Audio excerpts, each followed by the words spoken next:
Sama saudara dan saudari, bahwa mama para suster kasih dalam Kristus, berdasarkan bacaan Injil yang baru saja kita dengar, dikatakan tentang yang datang dari atas, Roh Kudus itulah yang menyertai Maria. Dan di awal pembukaan bulan Maria ini, hari ini kita mengawali sebuah waktu penuh rahmat, di mana seluruh gereja, termasuk kita umat di Paroki Santo Antonius Paduanela, diajak untuk meneladani Bunda Maria dalam iman, kesetiaan, dan ketaatan kepada Allah. Bulan ini bukan sekedar tradisi atau rutinitas tahunan. Bulan ini adalah undangan rohani bagi kita semua untuk menatap Bunda Maria sebagai teladan sejati dalam mengikuti Yesus Kristus, Putra Allah yang hidup. Bacaan Injil hari ini menuntun kita kembali kepada inti iman Kristiani, yakni percaya kepada Yesus Sang Putra yang diutus dari surga. Namun percaya bukan sekedar berkata, kita berkata, aku percaya. Percaya berarti mempersembahkan seluruh hidup kita kepada Tuhan, sebagaimana Maria berkata, aku ini hamba Tuhan, terjadilah padaku menurut perkataan. Maria tidak hanya berkata ya kepada rencana Allah dalam satu momen besar saja. Ia berkata ya setiap hari dalam diamnya, dalam pelayanannya, dalam penderitaan, dan dalam kebingungan.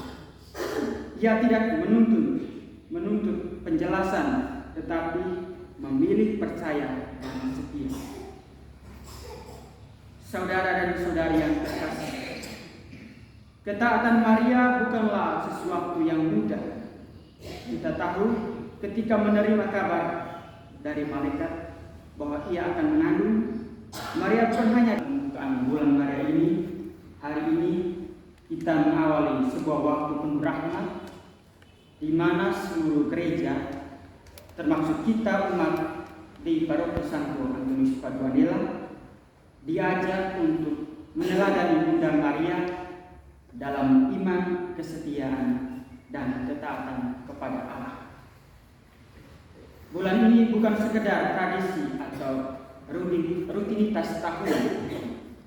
Bulan ini adalah undangan rohani bagi kita semua untuk menatap Bunda Maria sebagai teladan sejati dalam mengikuti Yesus Kristus, Putra Allah yang hidup. Bacaan Injil hari ini menuntun kita kembali kepada inti iman Kristiani, yakni percaya kepada Yesus Sang Putra yang diutus dari surga. Namun percaya bukan sekedar berkata, kita berkata, aku percaya.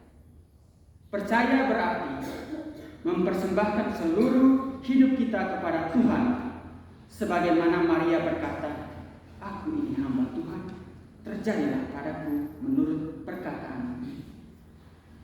Maria tidak hanya berkata ya kepada rencana Allah dalam satu momen besar saja.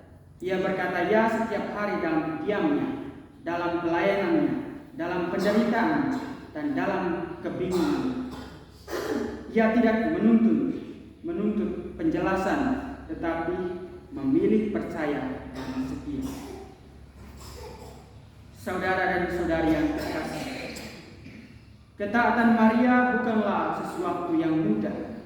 Kita tahu ketika menerima kabar dari malaikat bahwa ia akan mengandung, Maria bukan hanya dihadapkan pada tanggung jawab besar, tetapi juga pada resiko ditolak oleh masyarakat, bahkan oleh Yusuf tunangannya. Namun dia tetap memilih untuk berkata ya. Itulah iman yang sejati, iman yang tidak mencari jaminan, kenyamanan, tetapi iman yang percaya bahwa Allah menyertai meskipun jalan hidup terasa berat. Inilah pesan kuat bagi kita umat di Paroki Santo Antonius Paduanela. Kita hidup dalam kenyataan yang penuh dengan tantangan, kesulitan ekonomi, pendidikan anak-anak yang belum merata, pelayanan gereja yang kadang terbatas, dan persoalan-persoalan keluarga yang rumit. Namun seperti Maria, kita tidak boleh menyerah. Kita tidak boleh membiarkan keterbatasan menghentikan kesetiaan kita kepada Tuhan. Ketaatan bukanlah hasil dari kenyamanan, tetapi buah dari kepercayaan yang teguh akan kasih Allah. Maka di bulan Maria ini, mari kita belajar dari Maria untuk tetap berdoa meski kita lelah dan tidak melihat hasilnya segera. Tetap hadir dalam Ekaristi walau dengan segala keterbatasan, tetap melayani walau tidak selalu dihargai, dan tetap mengasihi sesama meski hati kita kadang terluka. Saudara dan saudari yang dikasihi dalam Kristus, ketaatan sejati tidak lahir dari momen besar saja, tetapi dari langkah-langkah kecil setiap hari. Dalam kesetiaan kita menjaga keluarga, dalam kerja jujur meski hasilnya kecil, dalam mendampingi anak-anak bertumbuh dalam iman, dan dalam kesabaran mengampuni sesama. Itulah bentuk nyata ketaatan kita dalam hidup kita sebagai umat Allah. Dan bagi orang tua, jadilah seperti Maria yang mendampingi Yesus tumbuh dalam hikmat dan kasih. Panggilan ini berarti mendampingi anak-anak tidak hanya dalam hal fisik dan pendidikan duniawi, tetapi juga menjadi teladan dalam iman, menanamkan nilai-nilai Kristiani, membangun kebiasaan doa bersama, membimbing anak untuk mengenal dan mencintai Tuhan,